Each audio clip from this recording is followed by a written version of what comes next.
Mandela um pequeno, salvam um mandão. O sangue corre solto em nome da nação.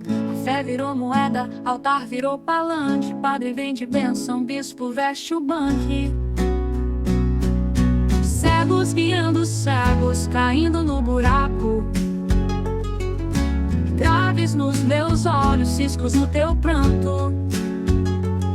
Se não houver coragem de olhar pra dentro, ninguém enxerga a luz, ninguém alcança o campo.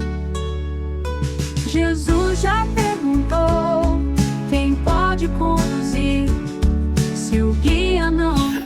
Caríssimos e caríssimas, eu sou o Daniel Nonato. Obrigado a você pela sua presença, pela sua paciência, pela sua audiência. E a gente começa o encontro de hoje lembrando que a condenação do Jair Mentiras Bolsonaro e sua quadrilha mostra claramente que nós estamos no caminho certo da democracia. Mas a lógica é sempre a mesma, né?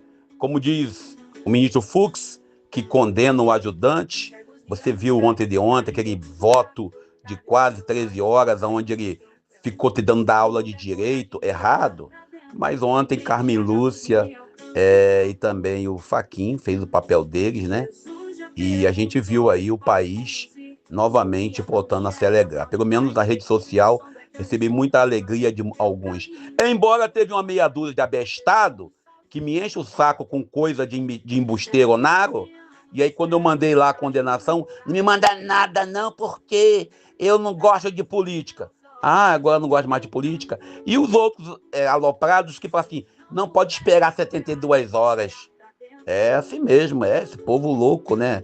Interessante ainda que lá nos Estados Unidos, né, o ajudante do Trump, aquele cidadão lá, acabou sendo assassinado. Aí quando ontem um dos ministros falou que a anistia não vai pacificar o país, a prova está aí.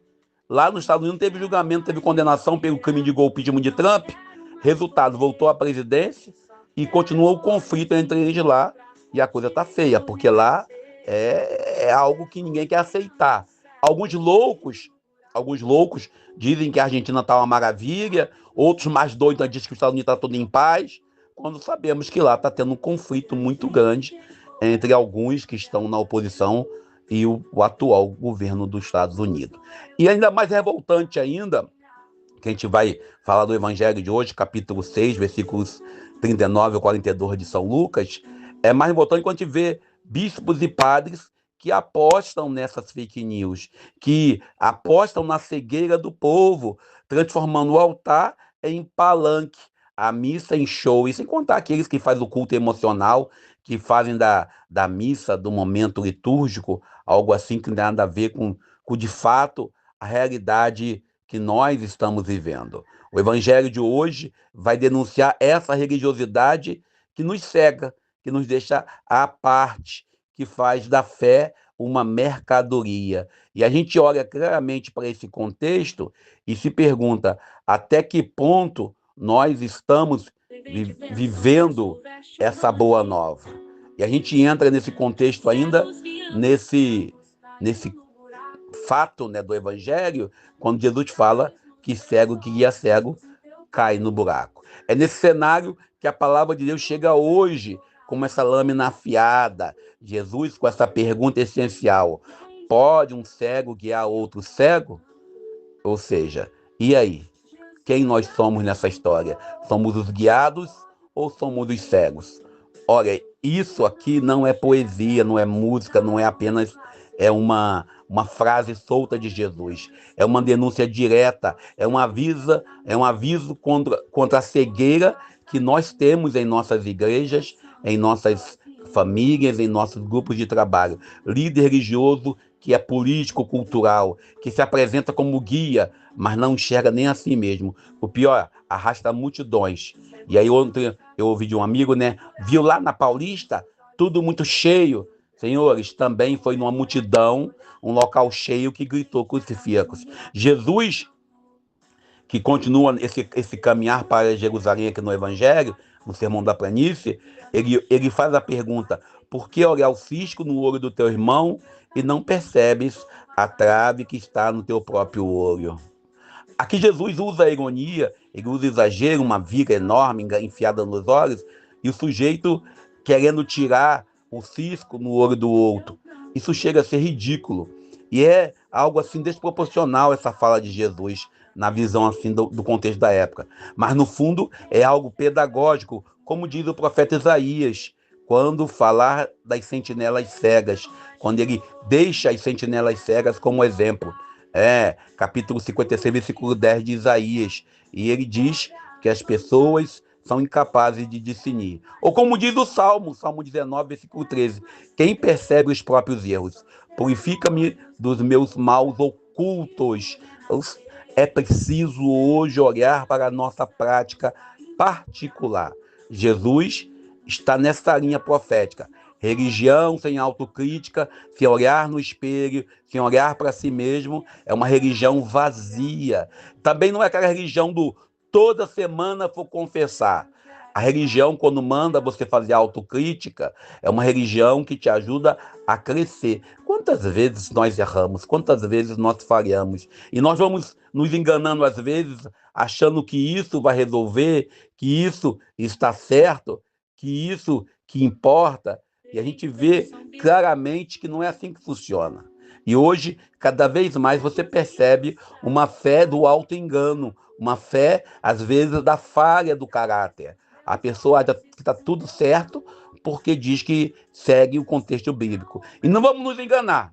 Às vezes eu e você, às vezes eu mesmo, às vezes você mesmo. Você se engana, às vezes, nas suas palavras, nos seus sonhos, nos seus desejos. Essa palavra também é para todos nós individualmente e também para nós como comunidade. Quantas traves nós temos em nossas vidas, quantas cegueiras nós vivemos, quantas vezes nós escolhemos um ponto de vista que não é o ponto de vista da leitura do texto pleno. A gente pega um texto, recorta, falava isso com o amigo pastor outro dia, você só vê o texto onde está escrito não matarás, ou não vê o texto onde está escrito o contexto do não matarás. Você só vê o texto não farás imagem, mas não vê o texto no contexto onde não farás imagem. E a gente, quando fala em defesa da vida, a gente fala não matarás. Mas muitos que se dizem defensores da vida, pró-vida, defendem a pena de morte. Mas eles dizem que enxergam bem, está tudo certo.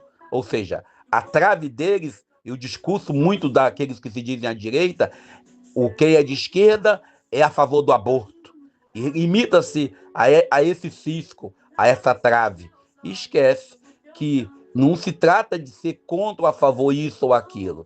Você veja bem os avanços culturais, os avanços que nós temos na direita e na esquerda, nesse contexto que vivemos. Quantas traves já carregamos, quantas vezes nós tomamos partidos, e por que não, e posições a partir de uma cegueira emocional.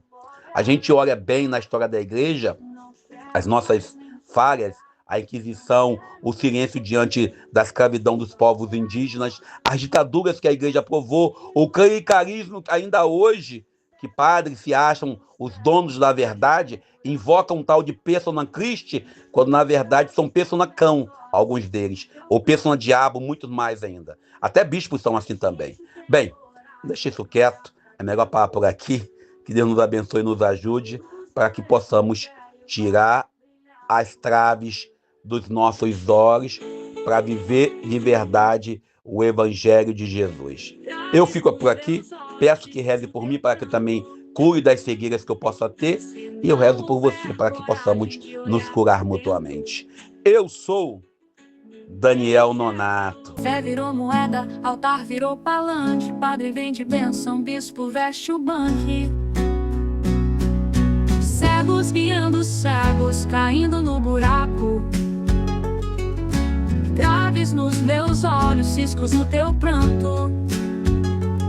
Se não houver coragem de olhar pra dentro, ninguém enxerga a luz, ninguém alcança o canto. Jesus já perguntou: quem pode conduzir? Se o guia não enxerga, pra onde vai seguir? A sombra que eu escondo, projeto em teu caminho.